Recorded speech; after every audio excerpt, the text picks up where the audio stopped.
আসসালামু আলাইকুম। আজকে আমরা পর্ব 17 দেখব।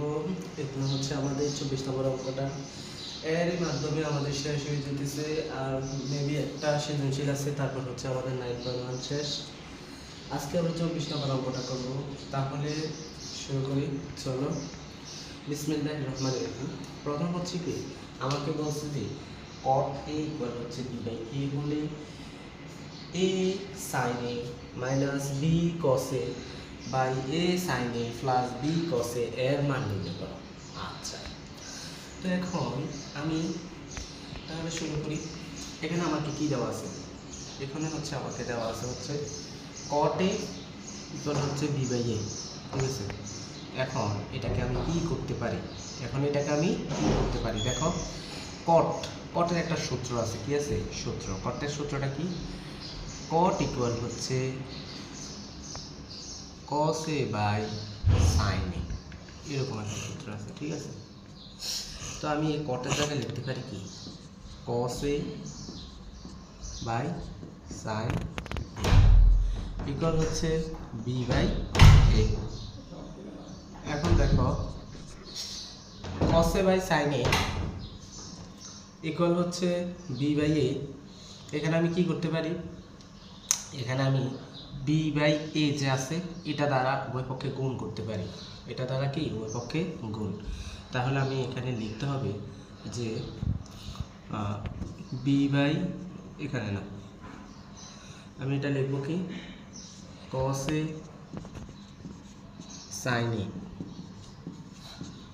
এখানে হচ্ছে b বাই a দ্বারা গুণ করলাম, ইকুয়াল হচ্ছে বির সাথে যদি বি গুণ দিই বি স্কোয়ার, এর সাথে যদি গুণ, সেটা একবারে না করি, বি এ গুণ বি এ। তো আমি এখানে লিখতে পারি যে বি বাই এ দ্বারা গুণ করি। ওকে, এবার কাজ এখানে বি বাই এ দ্বারা গুণ করি। এখানে আমি করতে পারি হচ্ছে B cos a sin a, okay, a sin a b cos a। আচ্ছা, এখানে আমি কি করতে পারি, বির সাথে যদি আমি বিটাকে গুণ দিয়ে দিই তাহলে আমার হয় হচ্ছে বি স্কোয়ার। এর সাথে যদি আমি গুণ দিয়ে দিই আমার হয় হচ্ছে কি a স্কোয়ার। এখন আমরা কি কাজ করব?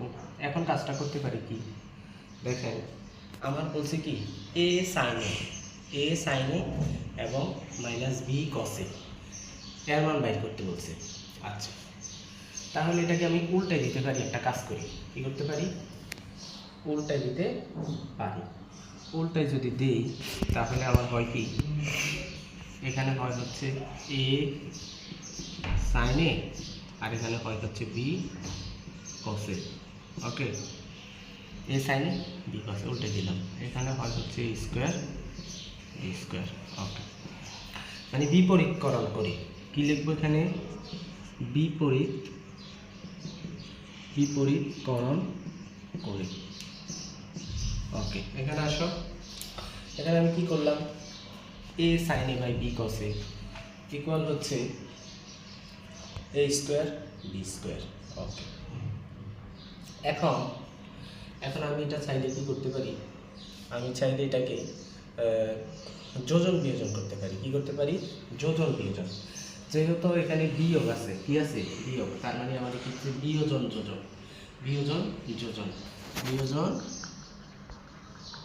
যোজন, এটা করতে হবে। আচ্ছা, তো এখন বিয়োগ দেখে আমি বুঝলাম হচ্ছে আমাকে বিয়োজন আর যোজন করতে হবে। তাহলে আমি শুরু করি। এটা এখানেও লিখবো a sin a আবার নিচেও লিখব a sin a। যেহেতু বিয়োজন তাই বিয়োগ, কি বিয়োগ হবে, b cos a। এখানে যোজন, তাহলে হচ্ছে b cos a, ঠিক আছে, ইকুয়াল, যেহেতু বিয়োজন যোজন, a স্কোয়ার, এখানে a স্কোয়ার, b স্কোয়ার এখানে মাইনাস হবে, b স্কোয়ার এখানে প্লাস হবে, ঠিক আছে। তাহলে দেখো a sin a minus b cos a এবং a sin a plus b cos a, এটার মান হচ্ছে কি a square plus b square. তার মানে এটা হচ্ছে আমাদের কি অ্যান্সার। আশা করি অঙ্কটা আপনারা ভালোভাবে বুঝতে পারছেন। যদি সত্যি বুঝে থাকেন, সত্যি ভালো লাগে, তাহলে অবশ্যই কমেন্টে জানাতে বলবেন না। সে পর্যন্ত ভালো থাকুন। আসসালামু আলাইকুম।